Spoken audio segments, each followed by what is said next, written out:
Bonjour Mariam Touzani. Bonjour. Ça s'appelle Adam. C'est un film fort, un film marocain présenté au Festival de Cannes en sélection officielle. C'est avant tout et surtout une histoire de femme qui se passe au Maroc, dans la Médina de Casa. Vous avez vraiment porté cette histoire en vous depuis longtemps? Si, je l'ai porté en moi depuis très très longtemps même.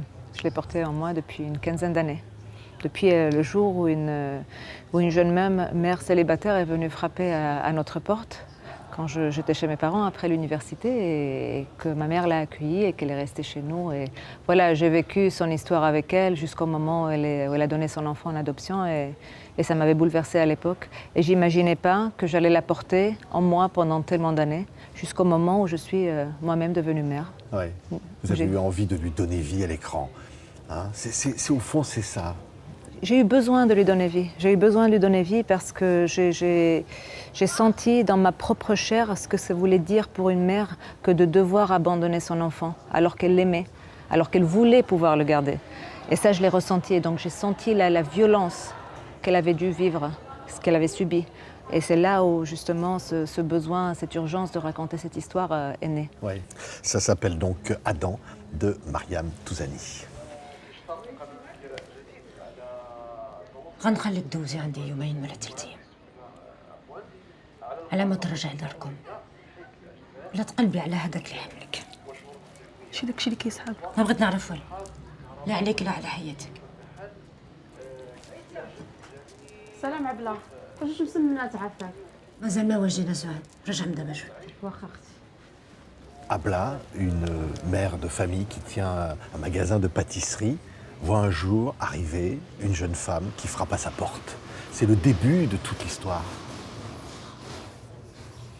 C'est une jeune femme qu'elle n'a pas envie d'accueillir au début. Elle ne veut pas lui ouvrir sa porte parce que c'est une femme elle-même qui s'est fermée à la vie, qui s'est fermée émotionnellement. Donc il n'y a pas de place dans cette maison pour quelqu'un d'autre qui arrive avec ses propres problèmes. Elle ne veut pas de ça.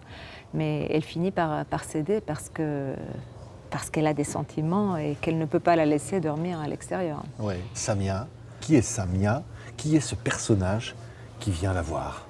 Samia est une jeune femme qui arrive de la campagne, enceinte, avec une grossesse bien avancée et qui n'a pas où aller, qui cherche soi-disant du travail, mais qui cherche surtout de l'abri et qui cherche à donner naissance à cet enfant qu'elle veut ensuite donner en adoption afin de pouvoir revenir dans son village où personne ne sait qu'elle est enceinte. Oui, la relation devient très forte entre ces deux femmes. La relation devient très forte entre ces deux femmes et elles vont faire un chemin ensemble qui va transformer leur destin à toutes les deux. Elles vont s'apprivoiser au début, elles vont mettre le temps de se connaître, de s'observer, tout comme on va nous-mêmes les observer, et prendre conscience de leurs blessures. Et ensuite trouver naturellement un moyen de s'entraider. Et il y a la naissance, parce que ça c'est un moment très fort évidemment dans le film, c'est comment une mère peut finalement apprivoiser son propre enfant.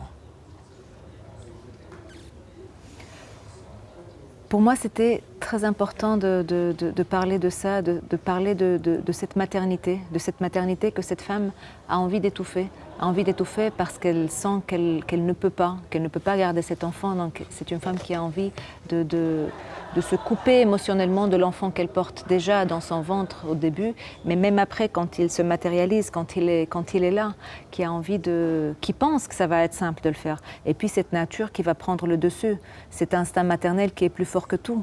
Et c'est ça ce que j'avais envie de raconter aussi. Oui, elle ne veut pas au départ cet instinct maternel. Elle ne veut pas de cet enfant. C'est très dur quelque part aussi. C'est très très dur. Elle ne peut pas l'élever. Elle ne peut pas l'élever. Elle ne veut pas de lui parce qu'on ne veut pas qu'elle veuille de lui, parce qu'on ne le lui permet pas. Et donc, elle lutte contre son instinct, elle lutte contre l'amour qu'elle porte naturellement pour cet enfant. Mais ce que je disais tout à l'heure, c'est une chose que j'ai découverte moi-même. C'est-à-dire, il y a des choses contre lesquelles on ne peut pas lutter. Et cet enfant prend la place qu'il doit prendre et prend le dessus. et elle finit par l'aimer malgré elle. Oui, c'est ça qui est beau, au fond, c'est un apprentissage de l'amour, pour dire quoi, au fond, que l'amour est plus fort, malgré tout. Que l'amour est plus fort que tout. Et puis il y a aussi Abla qui redécouvre sa maternité, parce qu'il y a deux maternités dans ce film. Il y a Samia qui va découvrir son enfant, et puis il y a Abla qui va redécouvrir son enfant, à travers cette femme qui découvre son enfant, son nouveau-né, parce qu'elle s'est coupée de son enfant de la même manière, sans se rendre compte, pour pouvoir se carapacer, pour faire face, pour fuir aussi, parce que c'est une femme qui, même si forte en apparence, est très fragile. C'est une femme en fuite aussi. C'est deux femmes en fuite qui vont se rencontrer et qui vont pouvoir faire ce chemin essentiel ensemble. Oui, et il y a une sorte de huis clos qui se passe à l'intérieur d'une maison. On est à Casablanca, la lumière entre dans cette maison, on entend le bruit, on entend la vie. Et ça, c'était important de situer un peu cette histoire, de dire voilà, elle est dans l'intimité finalement de ces vies. Absolument, c'est une histoire qui se passe dans l'intimité de cette maison. C'est un film sur l'intime. C'est un film par lequel j'avais envie de rentrer, de pénétrer l'âme de ces deux femmes, de faire ce trajet intérieur avec elles. Et donc cette Médina que je veux justement qu'on sente, parce que c'est un film qui est ancré dans cette société, avec tout ce que ça veut dire que cet ancrage-là, mais un monde extérieur que j'avais envie de garder à l'extérieur, à travers juste une ouverture qui se fait par ce magasin, ce rideau sur le monde qui s'ouvre et qui se ferme comme sur une pièce de théâtre. Ouais. Et en même temps, le film décrit une situation qui existe, une situation tragique de femmes qui n'ont pas le droit finalement à aimer leur propre enfant pour des raisons sociales, pour des raisons de misère, de difficulté de vie. Ça, c'était aussi important de le montrer. C'était essentiel de le montrer. C'était essentiel pour moi de montrer le poids de la société, à quel point c'est dur de pouvoir être courageux parfois, de pouvoir faire face, parce que le courage n'est pas une chose facile toujours. Et que parfois on a besoin justement de faire une rencontre, d'être inspiré par quelqu'un d'autre, de trouver la force ailleurs que dans soi-même, d'être aussi tourné vraiment, d'arriver à chercher cette force aussi en soi-même, mais peut-être parfois par les autres. Et pour moi, c'était très important de raconter cette société aussi, mais de la raconter tout en la laissant à sa place et de rester avec elle uniquement. Oui, c'est un film qui a beaucoup ému les spectateurs du Festival de Cannes. On vous avait vu dans Razia avec Nabil Ayouch, vous avez coécrit et qui vous a aussi aidé peut-être à écrire ce film-là. Au fond, il y a un nouveau cinéma marocain aujourd'hui qui est en train d'émerger comme ça, de nouvelles façons de filmer, de nouveaux regards.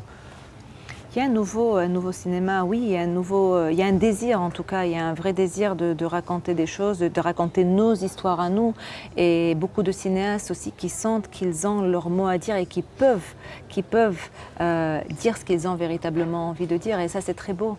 Ouais. C'est un beau constat, c'est une belle énergie qu'on ressent autour de nous. Oui, puis des regards de femmes comme vous, qui comptent. Bien sûr. Bien sûr, des regards de femmes aussi, absolument. Des regards nécessaires aussi, parce qu'en tant que femme, c'est important pour nous de pouvoir raconter nos histoires avec nos mots, avec notre sensibilité, avec notre expérience, notre vécu, nos luttes. Essentiel. Oui. Et si le spectateur qui découvre Adam, qui découvre votre film, est ému, et c'est ça finalement votre plus belle récompense? C'est pour moi... Une des plus belles choses que je peux ressentir, c'est l'émotion de l'autre en regardant le film. Complètement. Parce que ça veut dire pour moi que le film a trouvé la place que je voulais qu'il trouve à l'intérieur du spectateur. Comme je vous disais tout à l'heure, c'est un film de l'intime. Et s'il peut aussi pénétrer l'intime du spectateur et le toucher, pour moi c'est important. D'autant plus parce que je pense que dans des sociétés aussi, maintenant en parlant du Maroc, je pense que dans des sociétés comme la mienne, le vrai changement ne peut venir que de l'intérieur, que du regard de l'autre. Le vrai changement dans la société, c'est-à-dire en dehors des lois, en dehors de tout ce qui est législatif, le vrai changement vient de la société, et ça ne passe que par un changement de mentalité, par un changement de regard. Et ça vient par le ressenti, à travers le ressenti. Merci beaucoup, Mariam Touzani. Ça s'appelle Adam. Allez voir donc ce film. Merci beaucoup d'avoir été avec nous. Merci à vous. Merci.